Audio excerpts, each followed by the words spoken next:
तो सबसे पहले खबर जम्मू कश्मीर से ही। जी हां, पहलगाम आतंकी हमले के बाद आज चर्चा के लिए जम्मू विधानसभा का 1 दिवसीय विशेष सत्र बुलाया गया है। सत्र में आतंकी हमले की निंदा करने के साथ हमले में जान गंवाने वाले लोगों को श्रद्धांजलि दी जाएगी। उसके बाद घटना और उससे जुड़े मुद्दों पर चर्चा की जाएगी और फिर विधानसभा में इस हमले की निंदा का प्रस्ताव पेश किया जाएगा। पहलगाम हमले के बाद मुख्यमंत्री उमर अब्दुल्ला ने उपराज्यपाल मनोज सिन्हा से विधानसभा का विशेष सत्र बुलाने का आग्रह किया था। मुख्यमंत्री उमर अब्दुल्ला ने आतंकवाद और इसके मूल के खिलाफ निर्णायक लड़ाई का समर्थन किया है, लेकिन पहलगाम आतंकी हमले के बाद निर्दोष लोगों की हत्याओं पर अपनी चिंता व्यक्त करने वाले लोगों को अलग थलग करने वाली किसी भी गलत कार्रवाई के खिलाफ चेतावनी भी दी है।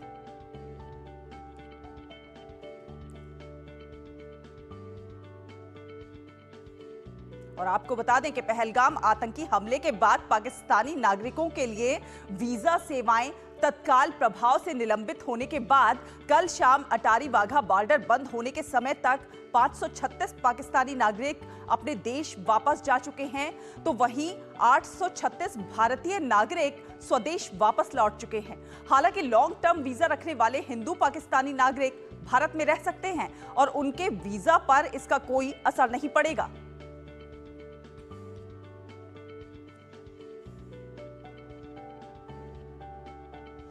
और नेशनल इन्वेस्टिगेशन एजेंसी पहलगाम की बैस्टर्न घाटी में हुए इस आतंकी हमले की जांच में तेजी से जुट गई है। तेजी आई है इस जांच में। एनआईए ने जम्मू कश्मीर पुलिस से केस लेकर नई एफआईआर दर्ज की है और सारे दस्तावेज ले रही है। इस घटना के पहले दिन से ही एनआईए जम्मू कश्मीर पुलिस को जांच में सहयोग कर रही थी। घटना की जांच के लिए आईजी, डीआईजी और एसपी स्तर के अधिकारियों की टीम लगातार काम कर रही है।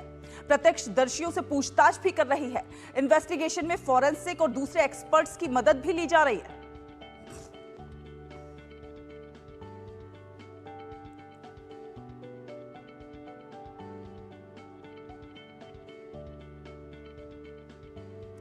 तो आपको बता दें, खुफिया एजेंसियों ने 14 स्थानीय आतंकवादियों की एक सूची तैयार की है।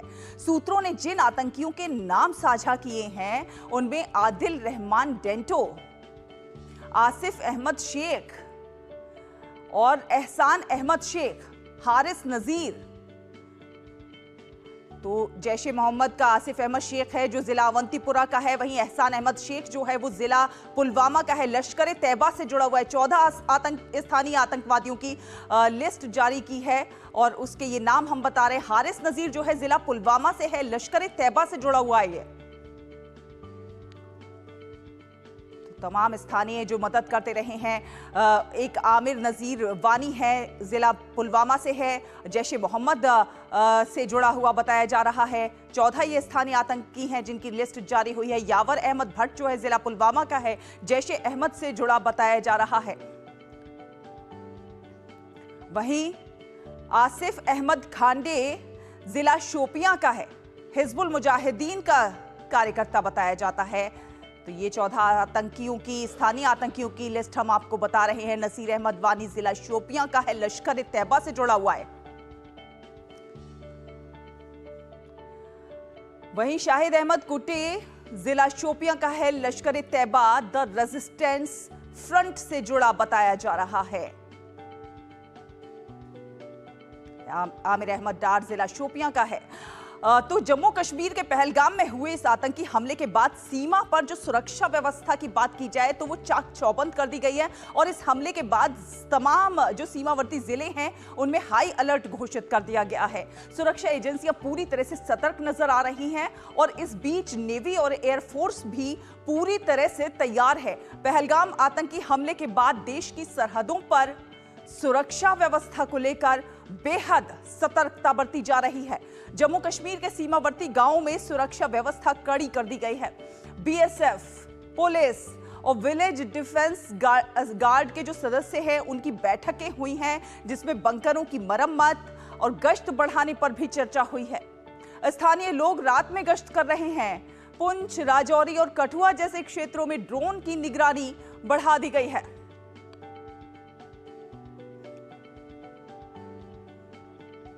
रक्षा मंत्री राजनाथ सिंह ने पहलगाम आतंकी हमले के बाद सेना की तैयारियों पर विचार विमर्श करने के लिए कल प्रमुख रक्षा अध्यक्ष जनरल अनिल चौहान से मुलाकात की। रक्षा मंत्री के निवास पर लगभग 40 मिनट तक ये बैठक चली, जिसमें रक्षा मंत्री को सेना की रणनीति और तैयारियों की जानकारी दी गई। सीमा सुरक्षा बल के अधिकारी भी बल की तैयारियों से संबंधित मुद्दों पर बैठक के लिए कल दिल्ली में थे। इस बीच भारतीय नौसेना ने कल भी सफलतापूर्वक पोतरोधी मिसाइल अभ्यास किया और कहा कि वो किसी भी स्थिति से निपटने के लिए पूरी तरह से तैयार है।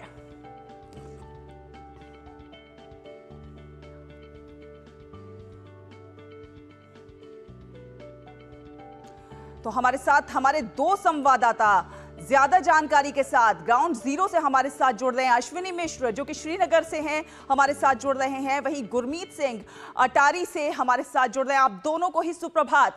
अश्विनी, सबसे पहले मैं आपके पास आना चाहूंगी। जो जम्मू कश्मीर में पहलगाम में आतंकी हमले के बाद से ही देखा जाए तो सुरक्षा बल के जो जवान हैं फुल एक्शन में नजर आ रहे हैं। घाटी में नॉन स्टॉप आतंकियों का सफाया शुरू हो गया है। रविवार को देखा जाए तो 4 आतंकवादियों के घर जो हैं वो ध्वस्त किए गए।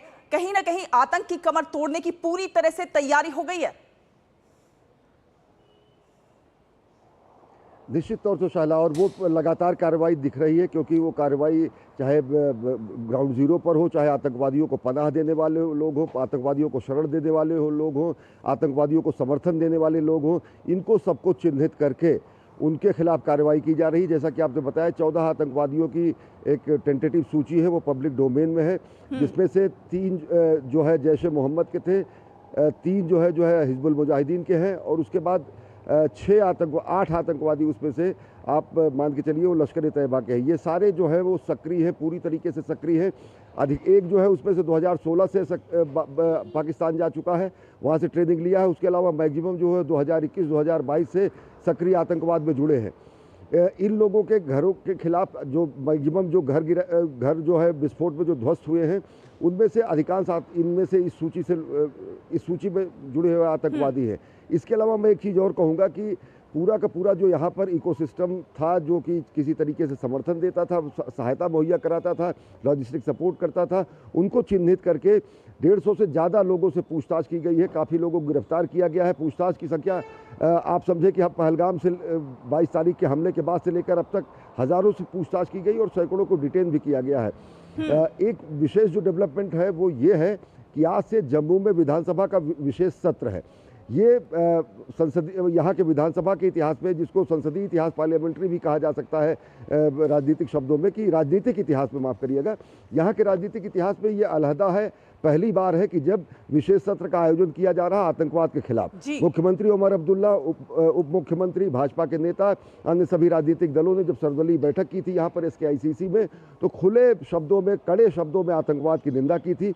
आज जो 10:30 बजे सत्र जम्मू में शुरू होगा, उसमें निश्चित तौर से आतंकवाद में शहीद हुए हमारे निर्दोष नागरिकों को श्रद्धांजलि तो दी ही जाएगी। एक साफ एक विधानसभा से प्रस्ताव भी पारित हो सकता है कि जिस तरीके से यहाँ पर कायराना, बर्बर, घृणित, जघन्य आतंकवादियों के आका ने सीमा पार से पाकिस्तान से भाड़े पे आए टट्टुओं ने जिस तरीके से यहाँ पर आतंक फैलाया है, वो कतई बर्दाश्त नहीं होगा। तो राजनीतिक रूप से एकजुटता दिखाने का प्रयास विधानसभा के इस विशेष सत्र में भी होगा। और सबसे बड़ी बात यह है कि आतंकवाद पर इस तरीके से पहला सत्र है। आतंकवाद पर इस तरीके से सभी राजनीतियों में मुतमईन होकर, एकमत होकर उसकी कड़ी भर्त्सना करने का ये पहला मौका है।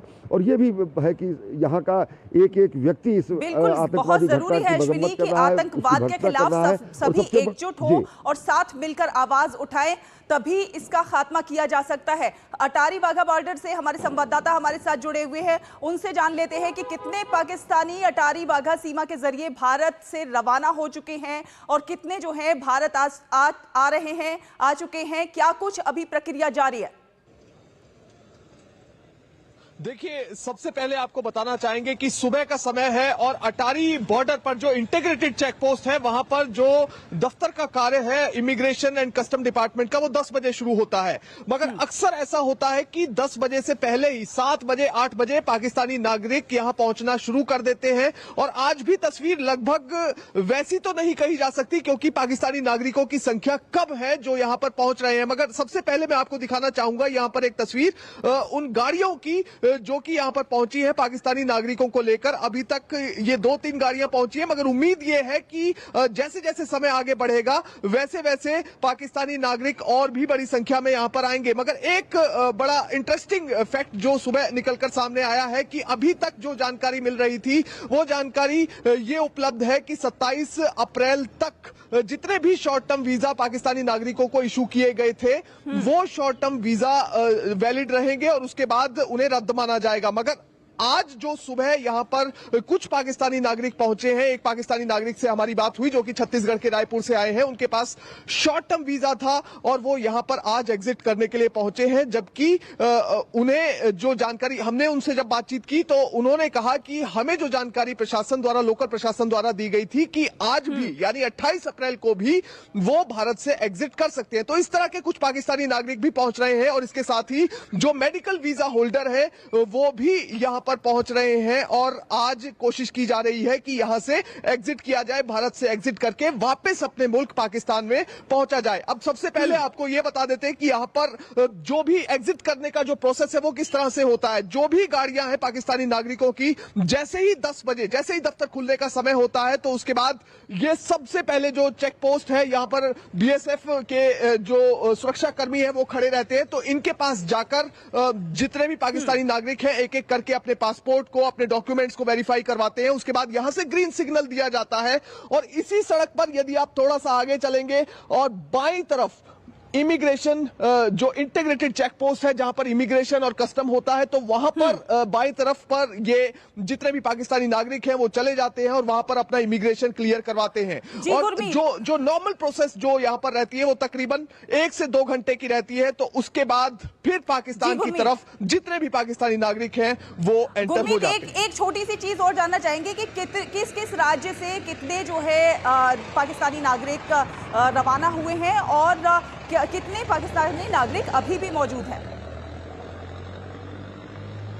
देखिए, जो अगर राज्यों की बात की जाए तो लगभग अब पंजाब में अटारी बॉर्डर है तो पंजाब से भी जो है पाकिस्तानी नागरिक वो यहां पर पहुंच रहे हैं। राजस्थान से, हरियाणा से, उत्तर प्रदेश से बड़ी संख्या में पाकिस्तानी नागरिक यहां पर हमने देखे हैं। मगर इसके साथ ही कुछ पाकिस्तानी नागरिक महाराष्ट्र से भी आए हैं, कुछ पाकिस्तानी नागरिक और राज्यों से भी यहां पर पहुंचे हैं और अपना एग्जिट लेकर पिछले 3-4 दिन में वो यहां से चले गए हैं।